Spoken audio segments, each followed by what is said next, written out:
Exodus 3 from the Hebrew Bible. And the Lord said, I indeed have seen the abuse of my people that is in Egypt, and its outcry because of its taskmasters. I have heard, for I know their pain, and I have come down to rescue them from the land of Egypt, and to bring them up from that land to a goodly and spacious land, to a land flowing with milk and honey, to the place of the Canaanite, and the Hittite, and the Amorite, and the Perizzite, and the Hivite, and the Jebusite, and the Dousmanite. And now, look, the outcry of the Israelites has come to me, and I have also seen the oppression with which the Egyptians oppress them. And now go, that I may send you to Pharaoh, and bring my people, the Israelites, out of Egypt. Luke 13, First Nations Translation. On another day of resting, Creator Sets Free, Jesus, was teaching at a gathering house. There was a woman there who had a spirit of weakness for 18 winters. Her back was bent and twisted, so she could not stand up straight. When Creator Sets Free, Jesus, saw her, he told her to come to him and said, Honored woman, you are set free from your weakness. He put his hands on her, and right away she stood up straight and gave thanks to the Great Spirit. The head man of the gathering house was offended because Creator Sets Free, Jesus, had healed on the day of resting. He stood up and told the people, Are there not 6 other days to do your work? Come on one of those days to be healed, not on the day of resting. Creator Sets Free, Jesus, helped the woman back to her seat. He then turned to the head man with a look of sorrow mixed with anger on his face. You who wear false faces, he said to the head man, is there anyone who would not untie his horse on the day of resting and take it to a watering hole? This woman is a daughter of Father of many nations, Abraham. Accuser, Satan, that evil trickster, has kept her this way for 18 winters. Why should she not be set free on the day of resting? The enemies of Creator Sets Free, Jesus, were put to shame by his words, but the hearts of the people jumped for joy because of the wonderful things he was doing. That ends the reading.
Friends, I normally do a really good summary of our person, and I swear I had one.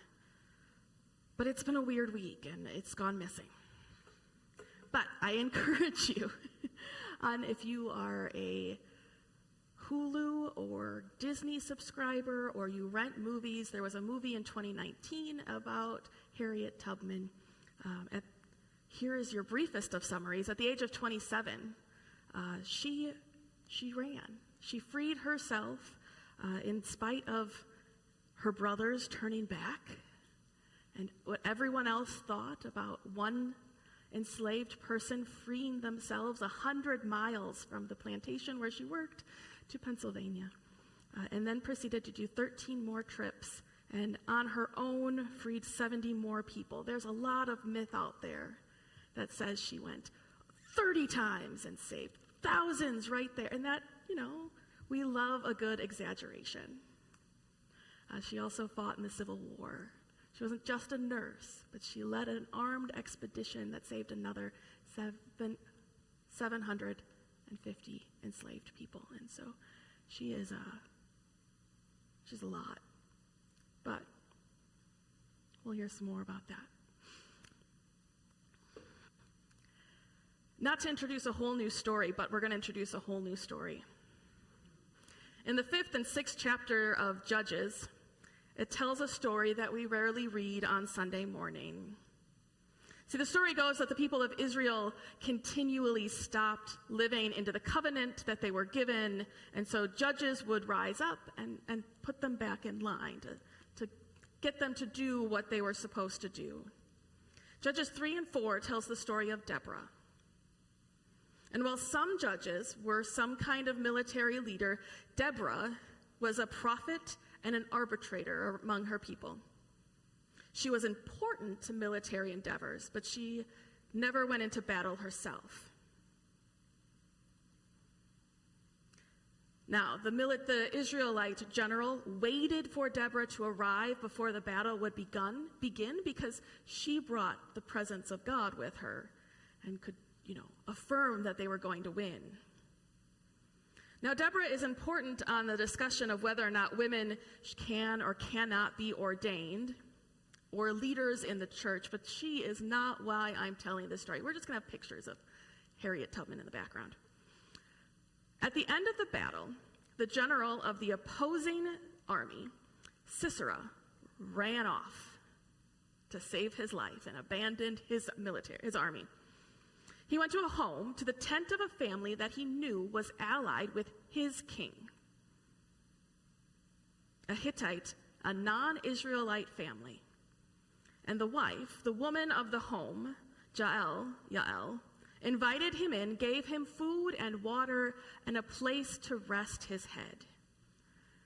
And when Sisera had rested his head and fallen asleep, she quietly crept up behind him and drove a tent spike through his head. When they sing the song of the battle won, Yael is called the most blessed among women.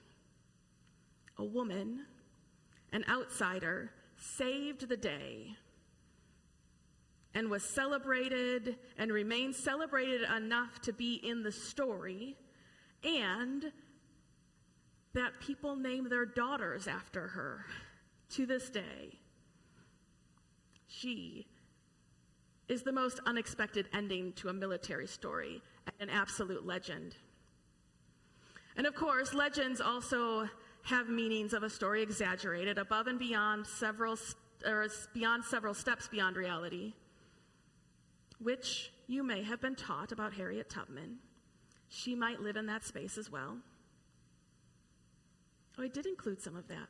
It's okay, I have some more here. The first biography of Harriet Tubman was written in 1886. She was born, she died in 1913, around the age of 90. The biography was written by a white woman named Sarah Bradford, who did extensive interviews in hopes of raising money for Miss Tubman. It was Sarah Bradford who said Miss Tubman had made 19 trips to the South and saved 300 people from slavery, which was a little exaggeration. As if the truth wasn't impressive enough. Over the course of the 10 years, she made at least 100-mile trek between Massachusetts and Pennsylvania And then, between the 600-mile trip between Massachusetts and Canada, at least 13 times, each trip taking weeks or months each way, all while being hounded by slave catchers who could, with the Fugitive Slave Act, take former slaves, or black folk who might be slaves, or black folk without papers, back to the South. She is said to have said at a suffrage rally, "I was a conductor in the Underground Railroad for 8 years, and I can say what most conductors can't say. I never ran my train off track, and I never lost a passenger." A feat almost unheard of. I'm not sure it's one that even Moses himself could claim. Now, our reading in Luke today might have been a little hard to follow with the translation, the one that we're reading this summer, the First Nations translation, so I'm going to clear a couple things up. Jesus and his disciples go to the local synagogue, as they would do from time to time on the Sabbath day. And there were rules and expectations for the Sabbath. The Sabbath is a day that is to be dedicated to God. And so you don't fill your time with the things that you do every other day of the week. You don't work. You don't labor. You don't expect the rest of creation to work or labor either. You make it possible for those of your household, even your animals, the slaves, your beast of burden to rest at least one day a week. The Sabbath was always meant to be a gift and not a burden. After 400 years of slavery in Egypt, God gave the people of Israel a law on how they were to rebuild their society, and included among it remembering the salvation that they were given through God and keeping it holy so that they could rest and remember the God who set them free. Now here's the thing about the Sabbath. No one should die because of the Sabbath. In our story, Jesus references an animal which you can take to water, which technically is work for you, because you can't let the animal dehydrate and suffer and die because it is the Sabbath. And if you have some kind of accident and you drop a knife, excuse me, you drop a knife on your foot, and the choice is between bandaging it up or taking someone to the doctor or letting them bleed out, which I don't think you can do from your foot. But if that's your choice, you absolutely care for someone in need. The most cynical reading of our story says that the Pharisees had gotten too caught up in the law that they missed the meaning of it. They probably would not have scheduled an elective surgery on the Sabbath. They wouldn't have planned to move across town into a new house. To be fair, everything is probably a lot easier if you just do nothing. Then you don't have to worry about accidentally doing work. If you do very little and not put yourself in a situation where you might have to make a decision about whether or not to fix your foot with a knife sticking in it right now or wait a few hours. When you don't have to decide if something is urgent and life-dependent. Because the reality is, someone who's dealing with mobility issues, maybe scoliosis for the last 18 years, could probably wait one more day. And I'm saying this as someone without a chronic illness. They might have been thinking that what could get worse in the next 12 hours, as if it couldn't have waited. Maybe it didn't ring with the urgency of healing that the Sabbath allots for. I guess the other way to read it, which I don't really like either, is that they valued that woman's life less than they would value the animal they would take to water. There's a scene in the 2019 movie called Harriet where members of the Underground Railroad discussed the new Fugitive Slave Act and the 600-mile trek it would take to free people and take them to Canada, where they would actually be safe. And more than one person in the story says that it is far too dangerous and far too far, and that they couldn't do it. And they assumed war was coming soon anyway, so they might as well just wait. And I don't know if this scene actually happened, but I do know that in Reverend Dr. King's letter from a Birmingham jail, he talked about the white folks, mostly the clergy, who were asking him to just keep waiting. Keep waiting for justice. Keep waiting for the end of Jim Crow. Don't do anything too rash right now. Just keep waiting. And he asked, how long can we wait? It has already been nearly 250 years of slavery and 100 years of Jim Crow. How long do you expect us to wait? In the film, Harriet reminds them that some of them don't remember what it was like to be a slave. And some of them were born free. And that they know they care about what is happening to the people, but that the memories are gone or they never had them in the first place. She says, I have heard the groans and sighs and seen their tears. I would give up every drop of blood in my veins for their freedom. She spoke of the suffering of children being beaten for not working when they were still tiny, and girls being raped when they were still children, and babies being sold from their mother's arms, and beatings that carried scars that lasted a lifetime. And that any moment they waited was another moment where these terrors were happening. To the point that Harriet is said to have said, I had reasoned it out in my mind that there were two things I had a right to, liberty or death. I had that saved. Well, it's fine. We'll just hang out here. Liberty or death. If I could not have one, I would not have the other, for no man should take me alive. Relieving the suffering from the woman bent over liberated her to be part of the Sabbath with the rest of her community and her people. And without that healing, her whole life was labor. What's the worst thing that could happen in the next 12 hours? 12 more hours of pain and struggle and suffering. For Harriet and for the woman bent over, this was a matter of life and death, of liberation or death. And anything in between was a horror and not living.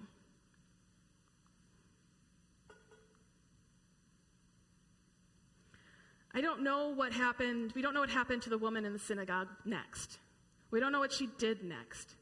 It says that Jesus helped her sit down, so she probably sat in that community. She probably honored the Sabbath in ways she hadn't done in almost 2 decades.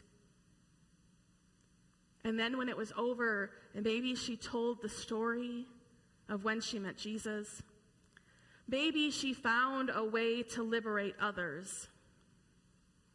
Because that's what Harriet did. To liberate others from feeling and being enslaved at the risk of her own life, and caring for people in her old age, when folks were freed, when the war was over, caring for people with the disabilities and the aging, and going forth to fight for suffrage and women's rights. She embodied the no one is free until we are all free. Friends, often we see suffering in the world and our communities and our neighbors near and far. And we empathize and we grieve. But often their suffering is very distant. Often there's no memory there for us. But they are our siblings, and so their suffering is ours too. We can't wait for something to change. We, like Jesus and like Harriet, have the ability to do something to relieve suffering and to lead folks to freedom. And I think, no, Harriet Tubman was never learned to read or write, and I think because we have no writing of her own, and what is remembered and passed down to us are these stories of what she overcame, and these grand things that make her actions heroic. It makes her seem like she's kind of unique. But I wonder if she would have thought so. Or if she would have said that this is the calling God has on all of our lives. If Dietrich Bonhoeffer would have said that what he did was just what anyone should have done. Or if Oscar Romero would have said this is just the truth and the gospel and the honesty of the world, I wonder if they would have said they weren't anything special. That they just are what we all are to be too. Because our lives and our liberation and our freedom and our salvation is wrapped up in all that God created. In their lives, in creation's liberation, in creation's freedom and salvation, from the littlest animals and plants to other humans like us. And friends, there is no more time to wait.